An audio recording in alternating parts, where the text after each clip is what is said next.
à votre avis, mes chers amis, est-ce que l'oral précède l'écrit ou l'écrit précède l'oral dans l'histoire de l'humanité C'est l'oral qui précède, apparemment. Oui, c'est l'oral qui précède. Bon, ça, c'est la réponse bidon, ça. Maintenant, il faudrait que vous essayiez de penser l'inverse. Qu'est-ce qui peut... Vous savez, on vous a pas appris que faut toujours première thèse, antithèse, voilà. Faut toujours avoir les deux points de vue. Faut toujours avoir les... Non, excusez-moi, on s'en fout. Les deux points de vue. Quel est l'autre point de vue? Vous ne savez pas que quand on développe un point de vue, il faut toujours... Non, mais il faut trouver des arguments dans les deux sens. Si vous faites une rédaction en philosophie, il y a toujours thèse, antithèse, il faut toujours se mettre à la place de l'autre. Quand moi je dis quelque chose... Déjà, on le pense dans le verbe mental, donc, oui. Donc ça, et qu'on peut dire et qu'on se dit à soi-même, donc c'est toujours l'oralité qui précède l'écrit. Bon, d'accord. Bon, Écoutez, on peut se calmer, s'il vous plaît. Hein. Non, mais d'accord. Alors, ça, c'est des évidences basiques. On va essayer d'aller au-delà de ces évidences basiques. Allez, toi, alors, le prof de maths. Donne, joli, il est là, c'est bon, donne. T'as chopé une rebière. Bon. Il va continuer, je crois. Moi, j'ai répondu aussi. Qu'est-ce qu'on pense de l'écrit? Non, mais attendez, vous avez... Bon, peut-être qu'on va essayer de chauffer. Par exemple, là, ce texte-là, par exemple, c'est de l'écrit. Et donc, de cet écrit, vous arrivez à l'oral, oui ou non? c'est bon, on va bien raison. Alors, oui, mais quand vous posez la question, vous posez la question en soi, à l'origine de bien sûr qu'après, un écrit, il sert de véhicule du concept et on le passe et on le lit après. Donc on peut le lire, donc bien sûr, à ce moment-là, c'est l'oral d'une manière seconde qui non, l'écrit, mais non. prioritairement c'est toujours... Non. Non. L'oral peut être en retard par rapport à l'écrit. Si vous ne connaissez pas les codes de lecture, l'écrit c'est la règle et l'oral c'est une façon de... Ah, mais dans le temps, qu'est-ce qui précède l'écrit? L'écrit, d'abord, qu'est-ce que c'est que l'écrit? C'est pourquoi? Attendez, ne vous énervez pas. D'abord, premièrement, est-ce que l'enfant, il sait parler? Il voit? Qu'est-ce qu'il est plus facile de faire? Lire, voir les textes, regarder ou entendre? Il ne peut pas lire tant qu'il a... Il a mais parlé avant. Attendez, mais lire, c'est tout simplement regarder. Regardez. Non, mais d'abord, il faut qu'il dise papa-maman et qu'il apprenne les mots avant d'arriver à lire. Jamais un enfant va savoir. Mais il voit ses parents, il les voit. Attendez, il faudrait se calmer. C'est très particulier. Non, mais vous êtes parti. Asperger, non, mais vous partez. Qui ont pas parlé, puis ils ont vu des textes, ils ont réussi à parler plusieurs langues, à lire, parce qu'ils ont une grande intelligence, des facultés, et ensuite, ils vont sortir de leur autisme et ils vont commencer à parler. Dans ce cas-là, chez eux, ça va être inversé, mais c'est tout. Bon, attendez, vous allez vous calmer. Si je fais un signe sur un papier, sur un tableau,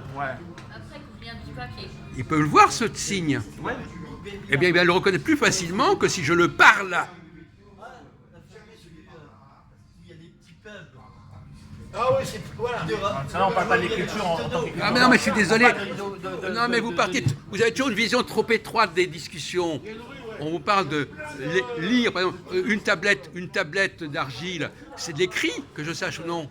Ou quand vous mettez un dessin sur un mur, c'est pas de l'écrit. Mais pour qu'il puisse le commenter, il faut qu'il ait déjà appris à parler de toute façon.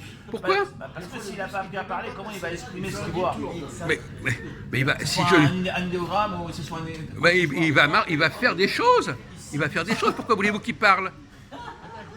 Si je fais un signe, par exemple, je fais une flèche sur un mur, il est obligé de parler. Il va suivre la flèche, mon pauvre ami. Il n'a pas besoin de parler. Non, mais attendez, il faut que vous déconditionniez là. L'oralité, ça veut dire le discours et l'écriture du discours. Sinon, mais on pourrait très bien imaginer. Attendez, on va prendre le problème. Imaginez par exemple que vous avez des bouquins et ils vous enferment dans une chambre où il n'y a pas de lumière. Qu'est-ce que vous faites? Je sais pas, si c'était un peu on peut pas lire avec les doigts puisque c'est pas... Quand il n'y a pas de lumière, on est obligé de parler. Mais quand il y a de la lumière, on n'est pas obligé de parler. C'est le problème de la caverne à l'envers. La parole, c'est parce qu'on n'arrive pas à voir. L'aveugle, il ne voit pas, donc il parle. On a déjà parlé de ces questions. Apparemment, c'est sorti de votre esprit. Ouais, c'est un point de vue, mais moi je pense plutôt que l'oralité quand même qui est primordiale. Non, mais vous... Attendez. Bon. Non. L'enfant reconnaît. Mais même le fait de voir des gens autour de lui, c'est déjà du visuel. Je connais aussi un peu Marrakech comme ça. Mais les visuels, c'est pas l'écrit. Si. Finalement, si. Un dessin, c'est quoi un dessin? C'est de l'écrit, c'est pas de l'écrit, c'est quoi? Pourquoi vous voulez comme ça couper les choses, tac, tac, tac, etc. Mais quand vous dites l'écrit, c'est... Mais le piège était là, il C'est un texte. Mais non, mais vous... Mais... Un discours. Mais si on vous, dans une discussion philosophique, vous devez élever le débat et ne pas, parce qu'autrement vous êtes tombé dans, bon, alors vous allez parler de l'écrit, l'oral. L'écrit, c'est tout ce qui est visuel et l'oral, c'est ce qui est au oui. Non, c'est pas compliqué à comprendre ça. C'est parler, c'est dire. C'est de Louis, oui. Bon, c'est Louis. Louis. Hein? C'est le son, c'est le son, c'est le son. Non mais. Alors, arrête de dire n'importe quoi, c'est le son dans tous les cas de figure. La parole, c'est le son. Eh bien oui, c'est pareil. Vous n'aviez pas compris ça, que la parole, c'était le son et Louis aussi. Récepteur émetteur. C'est bien, vous avez attendu 55 ans pour l'apprendre, ça, c'est bien. Hein, bravo, tout arrive, c'est bien. Donc, s'il y a le son d'un côté, il y a la vue de l'autre. Eh bien, vue. Donc, l'écrit, ça renvoie à la vue. Donc, voilà, donc c'est comme ça qu'il fallait poser le problème. Le visuel, qui implique la lumière, et l'ouïe, qui permet de ne pas avoir de lumière. Alors, par rapport au mythe de la caverne, qu'est-ce que ça nous dit, ce qu'on vient de dire à l'instant? Je suis pas resté parce que Le mythe de la caverne, c'est Vous qui êtes philosophe. moi, je suis pas philosophe. Peu importe. il n'y avait pas d'arbre, il n'y avait rien. Le mythe de la caverne, qu'est-ce qu'il nous raconte? Il nous fait croire quoi, le mythe de la caverne? Le mythe de la caverne, c'est une manière de nous faire comprendre que les idées en soi doivent être accessibles par l'intellect supérieur. Non, mais dans la caverne, on ne voit pas. Dans la caverne, on voit le reflet. Voilà. On ne voit pas. Bon. Dépasser ce reflet pour Voilà. voir les choses Voilà. telles qu'elles sont à l'extérieur. Donc, quelque part, Platon nous induit en erreur. Il nous fait croire qu'on est d'abord dans l'obscurité et après vers la lumière. Enfin, c'est un peu le cas, oui. Non, le jour. Alors, qu'est-ce qui précède, le jour ou la nuit? Le jour, vous travaillez normalement dans une vie normale. Dans la journée, vous êtes dans la lumière et le soir, vous êtes dans l'obscurité, oui ou non? Bon, alors, il ne faudrait pas dire n'importe quoi. C'est le jour qui doit passer, parce que dans la Bible, c'est marqué il y a eu un jour et une... Oui, ben dans Platon, Platon dit le contraire. C'est le contraire, le contresens de Platon. Non, Platon, il dit pas le contraire. Si, il dit. Vous voyez pas que c'est le contraire? Non, ici, c'est vrai qu'ici, on est dans la nuit intellectuelle ou dans une semi-nuit intellectuelle, qu'on doit aller vers la lumière de l'intellectuel. C'est vrai, mais pour autant, les jours et les nuits, c'est le jour. Oui, mais malgré tout, semble être le premier, ça favorise ce genre de discours. Parce que c'est l'analogie inversée, comme l'explique Oui. bien René Guénon. Non, mais ça favorise ce genre de discours, d'aller de l'obscurité vers la lumière. Alors qu'en réalité, C'est comme selon les francs-maçons, avant 1789, on était dans l'obscurantisme. un peu moins fort. Avant 1789, c'était l'obscurantisme, et puis maintenant c'est la lumière. D'ailleurs, on a dit le siècle des Lumières. Peu importe. Bon. Mais ça, c'est cette idée qu'on passe de l'obscurité à la lumière, c'est en contradiction avec la réalité. L'enfant, lui, avant d'être dans la parole et dans l'ouïe, il est déjà dans la vue. Il regarde ses parents, il regarde ce qui est autour de lui. Contrairement à ce que vous croyez. Ce que vous savez peut-être pas, mais la parole, ça vient bien plus tard, la parole. L'enfant, dès son premier jour, il regarde ce qui se passe autour de lui. Ah non, il n'a pas la vue tout de suite, il a d'abord l'ouïe avant. La vue, elle vient qu'au bout de 15 et 20 jours, il ne voit pas au départ. Ah ouais, Bon, d'accord, mais peu importe, mais enfin, n'empêche qu'il va fonctionner, il va d'abord... Il a d'abord l'ouïe, après la vue. Ouais. Oui, mais il va quand même gérer sa connaissance, elle va être fondée sur ce qu'il va observer, et pas sur la parole. Il a besoin de toucher aussi au départ. Alors, à votre avis, est-ce qu'il faudrait, pour aller un peu dans l'utopie, est-ce qu'il faudrait que les enfants... Parce que finalement, quelle est la différence entre apprendre une langue maternelle et apprendre une langue étrangère? Maternelle, c'est la langue de parler les parents. Et puis la langue de... Non. des maternelles que parle la mère, on va dire. Non, c'est pas ça la différence. Étrangère, c'est une langue d'un autre pays qu'on apprend. Non. Après, c'est vrai que si on a des parents, si on a une mère qui vous parle en plusieurs langues, on peut Non. avoir plusieurs langues maternelles. Non. La langue maternelle, c'est une langue qu'on entend. Oui, qui nous parle, ouais, qu'on entend. On entend. Et la langue étrangère, vous l'apprenez dans des bouquins, dans des livres.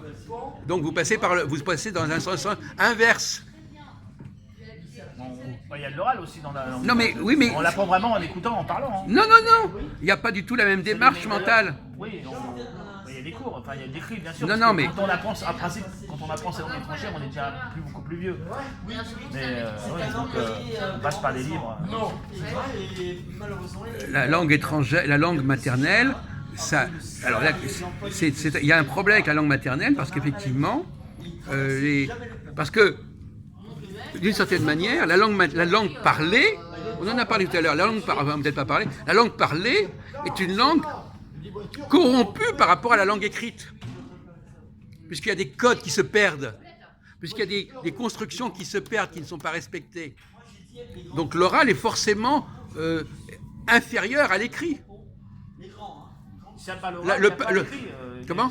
L'oral est... Non. Écoutez, arrêtez vos affirmations comme ça. Bon. L'oral est antérieur ou pas ? C'est plus que le Tour Eiffel, arrête un peu. L'écrit, on l'a dit tout à l'heure à propos d'esthétique, l'écrit élabore une structure et on demande à l'oral de respecter cette structure et pas l'inverse.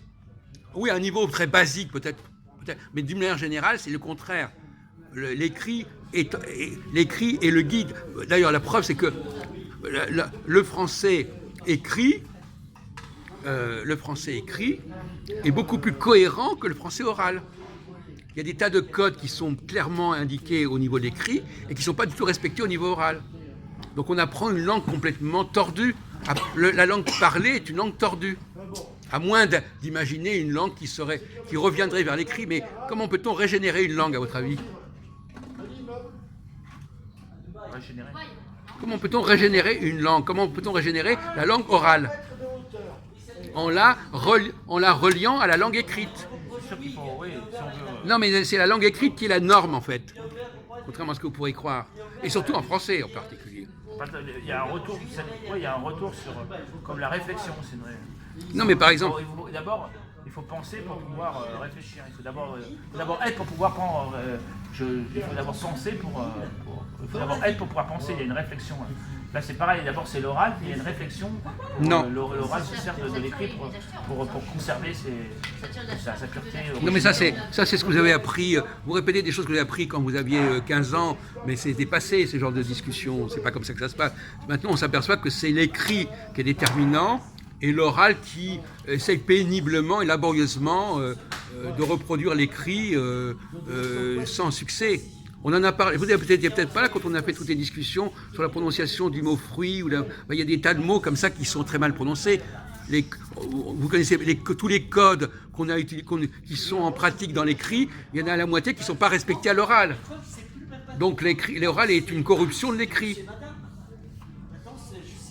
Peut-être que vous n'avez pas suivi, vous n'avez pas enregistré, je ne sais pas, je ne me souviens plus de ce que vous avez suivi ou pas. On a fait des tas d'expériences là-dessus. Par exemple, fruit, comment prononce-t-on le mot fruit ? Alors à l'écrit, l'écrit ne vous dit pas comment il faut prononcer le mot, si vous n'avez pas le mode d'emploi. Donc ne dites pas que vous savez exactement comment il faut parler. Est-ce que vous êtes sûr que votre façon de parler est correcte ? Est-ce qu'elle respecte le génie, la structure de la langue française ? Est-ce que vous n'acceptez pas que la langue française a pu dégénérer ? Le sujet, c'était l'oralité antérieure à l'écriture, c'est tout. Hein. Le sujet, c'était ça. Et alors ? Mais moi, est-ce que je reste... Eh bien justement, si effectivement l'écrit est plus correct que l'oral, ça veut donc dire qu'il est antérieur.